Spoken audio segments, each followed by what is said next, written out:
Oh, my bad. You talking about the Mr. Beast Chris Mill? Bro, I got a text about threatening illegal. Try it, bro. Please try it. I swear, bro. I'm begging. Because the motherfuckers that threaten to push legal today, I will win. And you got money, so it's great. Like, please try it, bro. Allegedly, in my opinion, I say it. Rock Nation gave me a fucking key. Try it.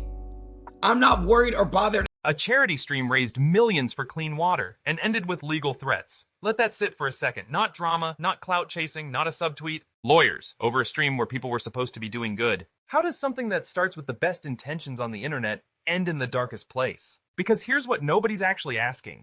What if the most feel-good stream of the year wasn't feel-good at all? What if the discomfort was there the whole time and millions of people watched it live and didn't fully realize what they were seeing? What if you watched it and missed it too? Because this isn't a beef video. This isn't two YouTubers fall out. This is something slower. Something that built quietly underneath a charity stream watched by tens of millions. You know, you got a lot of that in. Hey!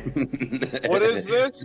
Yeah, there's this charity thing called Team Water where every dollar donated is a year of clean water for someone in need. And, you know, we're trying to raise money to get people clean water all around the world. It's, you know, a big thing. People die from it. And we're just curious. Your friends here were saying you're a very generous soul. Are you really gonna do this shit? Fuck the McDonald's drive-thru, man. This is gonna happen to me. You're putting people on the spot. Nah. Hey, they put me on the spot too, man. And now I'm broke. And once you see it, you genuinely cannot unsee it. So let's talk about the two people at the center of this. One of them built the most pristine brand in internet history. Every video, every campaign, every public move. Surgical. The kind of person whose name became synonymous with generosity itself, where just associating with him felt like a credibility upgrade. The other one couldn't be more different. Loud. Raw. Unfiltered in a way that's almost uncomfortable to watch sometimes. The kind of creator who says the thing everyone else is thinking before he's even finished thinking it himself. Now ask yourself, were these two ever actually aligned, or did one of them just bring the energy while the other controlled the narrative? Because it starts with something genuinely noble. MrBeast, XQC, Adin Ross. What's up, buddy? Nah, we're gonna address that after this call. We're not leaving playing. Good boy. Shut the frick up, Dude, I like that. We're not doing it. Hold on. We're not. Nah, I'm backing out if you hit me with the good boy. I will do it again. Okay, no more. Do you like Feastables? No. One stage, one mission. Raising money for Team Watershed. Clean water for communities that desperately need it.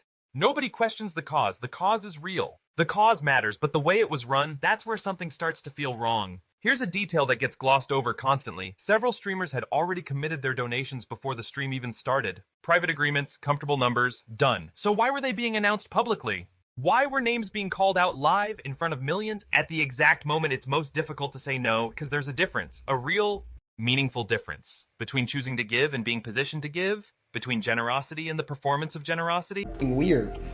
I agree with what Jynxzi's saying. You guys put me in a group chat and I said, yeah, I'll donate. And then you guys asked me, how much do you want to donate? I said, oh, I don't remember how much I said when they finally got me in the call, but they wanted me to donate like 100 to 150,000. And the chat? The chat felt it in real time. You could watch the mood shift. You could see the comments change. That quiet, collective discomfort settling in on a stream that was supposed to feel uplifting.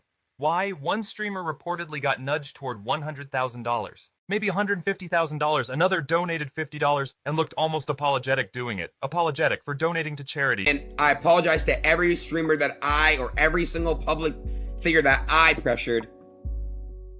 And I'm sorry to them.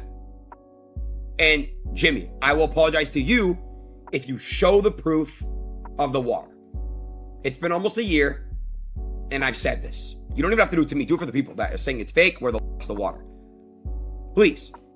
Read that again. Why did the room feel like that? Why did giving money to people who need clean water start feeling like passing a test? Why did some of the most generous people online suddenly look like they were being evaluated? Then the credit thing happens, and this is where it gets quieter and somehow more uncomfortable. Early in the stream, whose name kept coming up? Who was getting attached to the milestones, the big numbers, the momentum? Because XQC showed up, Adin showed up, they brought real energy, real audience, real dollars. So why weren't they being mentioned? Is it an oversight? Genuinely possible. 2 hours was one of the most, like, uncomfortable, like, weird streams of all time, bro. Basically, this is all this stream was, bro. The epitome of the stream was basically just MrBeast pressuring people into donating to Team Water, which is a great cause. But at the end of the day, let's be honest, chat.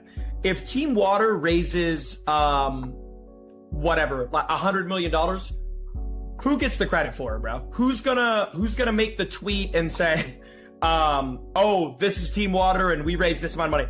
Who gets all the credit for this, chat? Streams are chaotic. But here's what makes it complicated. The thank you came after people started noticing, after the clips spread, after the comment section got loud, after the narrative started slipping. Then came, Adin X, you guys are awesome for doing that. So why then? Why not in the moment, when it would have meant something? And why, by the time it arrived, did it land less like gratitude and more like a statement written for an audience? No, I mean, it's first off stream. I do want to do more streams. I actually just did one with Adin and X. Yeah, I've seen that. Yeah, we broke the world record for most money raised in a stream. And Adin X, thank you. You guys are fucking awesome.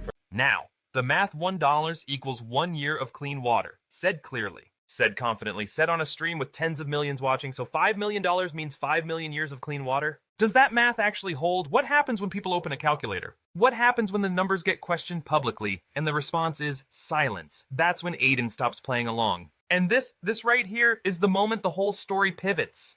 He doesn't nod, doesn't keep the vibe going for the cameras. He asks where the wells are. Show the proof. It's been almost a year. You can shut everybody up by just doing that. Reasonable?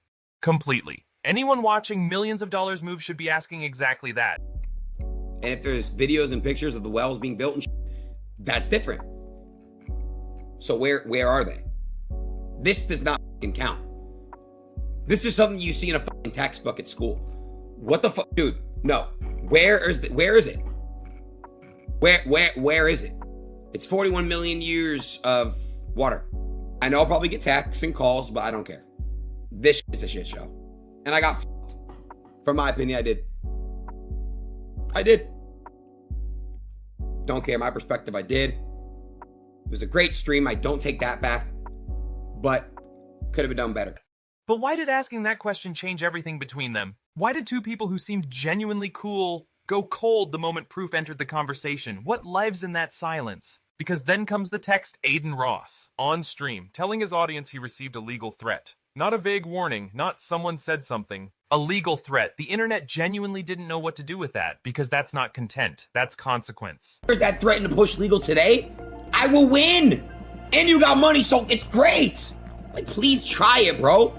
Allegedly, in my opinion, I say it. Rock Nation gave me that fucking key. Try it!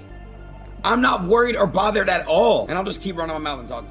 That's the part where you stop and think, who reaches for lawyers over a charity stream? But then, almost before the dust settles, someone from MrBeast's side steps forward. No legal threat. Never happened. Completely false. And people wanted to believe it. Except, why would Adin go on stream and say it if it wasn't real? And if it truly wasn't real, why does he react like someone who received something? Why does certainty live on both sides of a story that can't both be true? If there was no legal threat, why say there was? If there was, why deny it? And why do both versions of this story have holes that nobody seems in a rush to fill?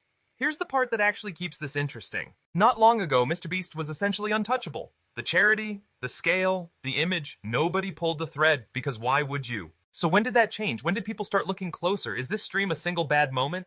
Or the moment people finally started paying attention to something older? Because every clip gets studied now. Every reaction gets rewound. Every awkward second becomes its own investigation. The donation pressure, the credit, the math, the missing proof, the legal threat, the silence.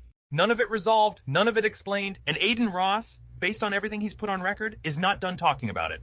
So tell me, did MrBeast mishandle this, or is the internet just hungry for a reason to turn? Is the legal threat real, or is someone lying on camera to millions of people? Was any of this ever actually fine, or were we just not looking closely enough? Drop your take below. Genuinely. I want to know